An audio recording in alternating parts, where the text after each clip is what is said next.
So DNA replication DNA replication process. As we have known that replication is a semi-conservative process. Semi-conservative means there may be a change in the DNA template which is going to replicate. So it's a semi-conservative type of replication, and it is not conservative acutely because there is something change in the replicated daughter strands. So replication is semi-conservative. Also, it's synthesized in the 5 to 3 direction in the continuous and discontinuous manner. So replication is begin with origin of replication.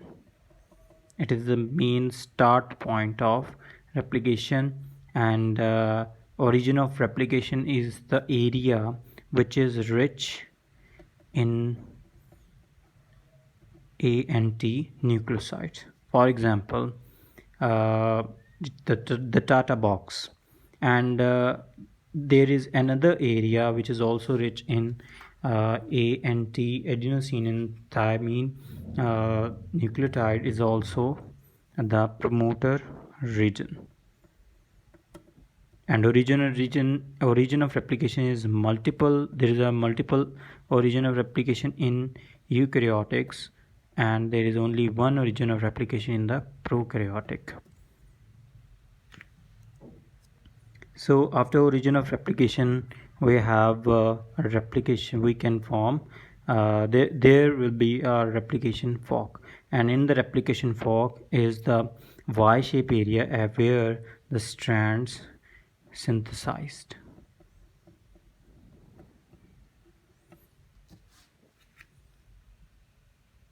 After replication fork, now an enzyme helicase comes and unwind strongly condensed double-stranded DNA structure, and it is the unwinder. It is deficient in the Bloom syndrome, which is the BLM gene mutation, and helicase is very much important in Bloom syndrome because it is Bloom syndrome deficient. Bloom syndrome has deficient helicase, so no replication. After helicase, we have the single-stranded binding proteins. They come and they prevent what? We unwind the DNA strand. Now we have to sustain that unwinding. So we call single-stranded binding protein to come and prevent re-annealing or it prevent the nuclease degradation. When single-stranded binding proteins they come and stabilize those unwind strand, now the topoisomerase came. Topoisomerase, DNA topoisomerases. There are 4 types of topoisomerases: 1, 2, 3, and 4. And 1 and 2 are very much in the eukaryotic, and they are very much target of the inactins and toposides medication. And 3 and 4 are the target of fluoroquinolones and present in the prokaryotic cell.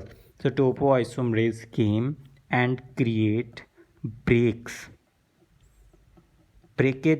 or breaks in the replication fork, in the strand, in the helix, and then creating this break by adding to add or remove super coils, positive or negative. So after topoisomerase, primase came, and primase mean primer forming enzyme, make RNA primer, and making the RNA primer on which replication initiate.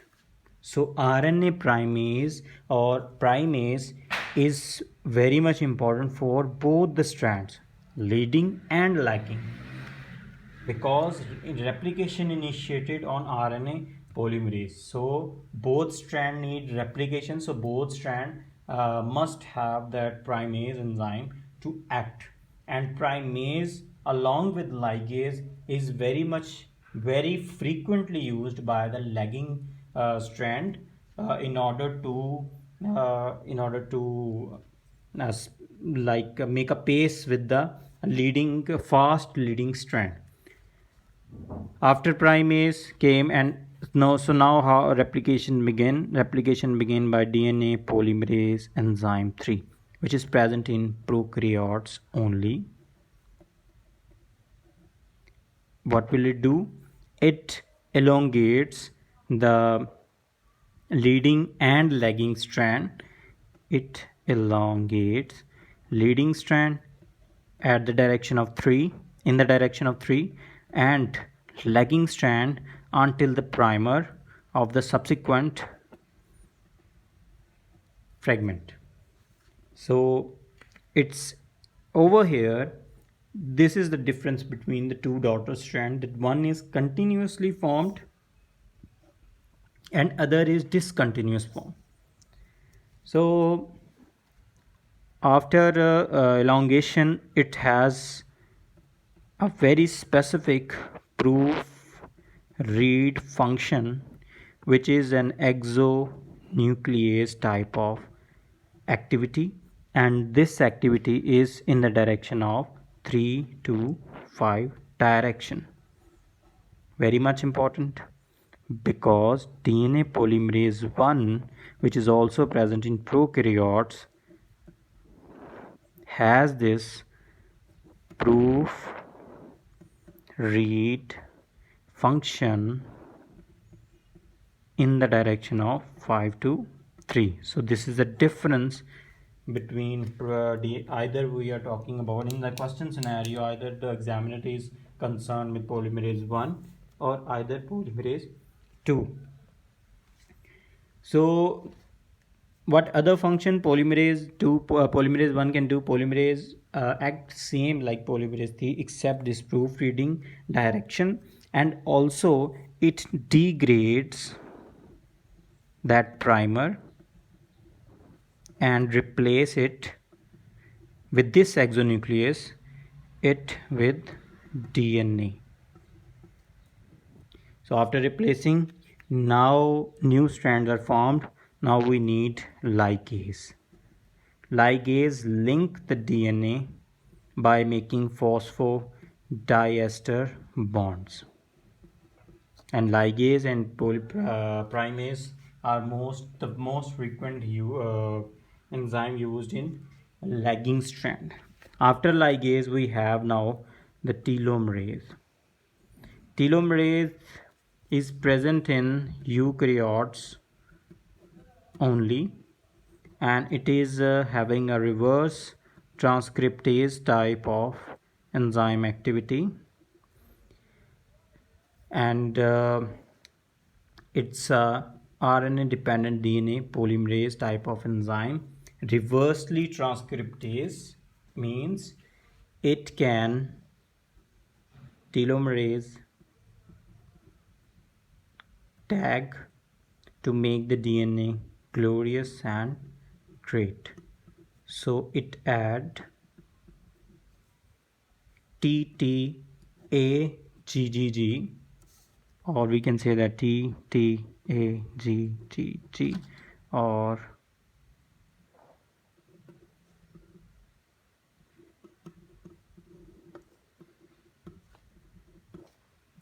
this type of DNA, adding DNA, telomerase add this DNA, this is the RNA, type of it. Add DNA to this to the end of the newly formed transcribed strands in order to preserve the genetic material, so avoid any kind of genetic loss prevented. And this reverse transcriptase or telomerase is very much important in the cells which are very much dividing type, like hemopoietic cells or epidermal basal cells. And if this telomerase is upregulated, then it can cause cancer, and if it is downregulated, then it is related to aging, or there's a condition known as progeria, in which there is the patient is by birth having a lot of age related problem, so overaging in the child. So these are all the important enzymes and important questions regarding the replication process. A little bit some MCQs regarding the DNA.